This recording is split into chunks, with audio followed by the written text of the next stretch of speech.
Dok svijet živi na ekranima, mi biramo varati rukama.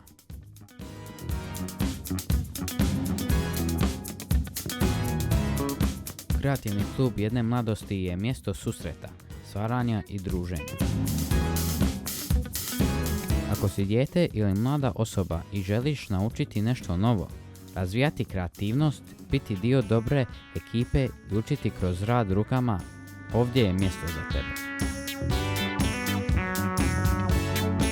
Ako imaš znanje, strpljenje i želju prenijeti vještine mlađima, trebaš nam.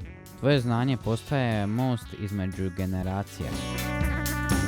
Dođi stvarati s nama, kao dijete ili mlada osoba. Dođi učiti i istraživati. Kao volonter ili volonterka, dođi podijeliti svoje znanje i iskustvo.